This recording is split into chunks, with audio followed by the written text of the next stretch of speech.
ఆ భయం అవసరం లేదు. ఎందుకంటే వాడు అమెరికా నుంచి ట్రోల్ చేయొచ్చు, ఆఫ్రికా నుంచి ట్రోల్ చేయొచ్చు, లేకుంటే చాలా మంది ట్రోల్స్కి ఏంటంటే మన ఐడెంటిటీ బయటపడదని వాడి నమ్మకం. వాడి తజ్ఞానంలో ఉంటాడు. బయటపడుతుంది నిజంగా పోలీసులు తెలుసుకుంటే బయటపడుతుంది తెలుసు, కానీ పోలీసులకు అంత సమయం కానీ అంత ఓపిక కానీ ఖచ్చితంగా లేవు. నా అబ్జర్వేషన్ ఏంటంటే అది సైకాలజిస్ట్, సోషల్ మీడియాలోకి మనం వస్తున్నాము అని అంటే ఎవరైనా కానివ్వండి, మగైనా ఆడైనా, I'm not talking about it.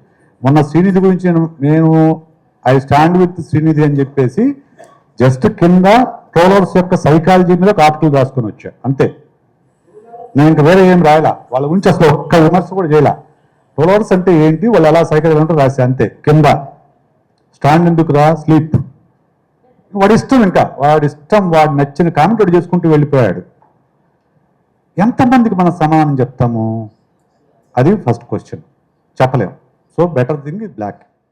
అయితే ఇలా ఎంతకాలం ఎంతమందిని బ్లాక్ చేస్తాము? మీరు అన్నట్లు యాక్టివిస్టులుగా ఉన్న వాళ్ళు అనేది ఏంటంటే మనకు దీనికి జవాబుదారితనం కావాలి. ఎవరి దగ్గర నుంచి కావాలి? ప్రభుత్వం దగ్గర నుంచి కావాలి. ప్రభుత్వానికి అంత వ్యవస్థ ఉందా అనేది పెద్ద క్వశ్చన్. ఎందుకంటే ఒక ట్రోలరు, ఇప్పుడు మన శ్రీనిధి హైదరాబాద్లో ఉంది, ట్రోలర్ ఎక్కడో గుర్గావ్లో ఉండేసి ఆ అమ్మాయిని బండబూతులు తిట్టాడు. అతన్ని ఐడెంటిఫై చేయాలంటే ఐటీ డిపార్ట్మెంటు ఐడెంటిఫై చేసి ఇక్కడి నుంచి ఇద్దరు పోలీసులు వెళ్ళి వాడిని తీసుకొని రావాలి.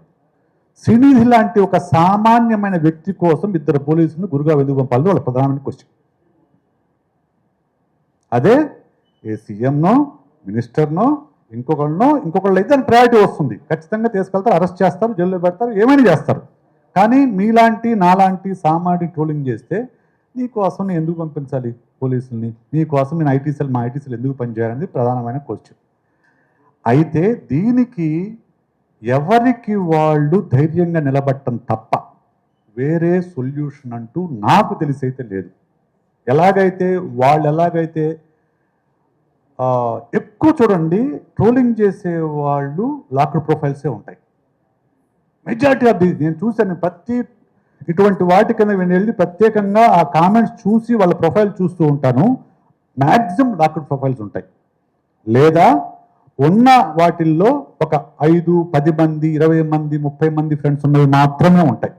దానికి కూడా వాళ్ళ ప్రొఫైల్ ఫోటో ఉండదు, ఆ నేమ్ కూడా ఫేక్ నేమ్ అయి ఉంటుంది.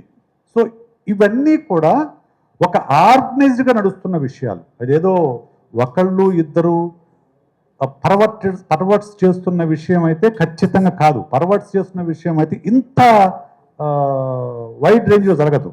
ఇప్పుడు ఒక శ్రీనిధి విషయంలో కానివ్వండి, నిన్న ఏపీలో జరిగిన ఒక లాకప్ డెత్ విషయంలో అతని పైన క్రౌడ్ పైన విపరీతమైన నెగిటివిటీ ప్రచారం చేయడం కోసం ఒక ట్రోలింగ్ మెషిన్ పనిచేస్తుంది. ఆ ట్రోలింగ్ ఫ్యాక్టరీస్ అనేవి మన ఆల్రెడీ బుక్ వచ్చింది కదా మేడం, ట్రోలింగ్ ఫ్యాక్టరీ పైన, బీజేపీ ట్రోలింగ్ ఫ్యాక్టరీ పైన. సో కాబట్టి దానికి ప్రధానంగా మనం చేయగలిగింది ఒక యాజ్ ఎన్ ఇండివిజువల్ కానివ్వండి, యాజ్ ఎ గ్రూప్ కానివ్వండి, ధైర్యంగా నిలబడ్డము. దానికి అంతే ధీటుగా వాడు బూతులు తిట్టినా ఏం చేసినా కానీ అంతే ధీటుగా సమాధానం చేయడం తప్ప వేరే సొల్యూషన్ అని నాకైతే అనిపించట్లేదు. If you find some solution that is well and good. I really appreciate it. Thank you.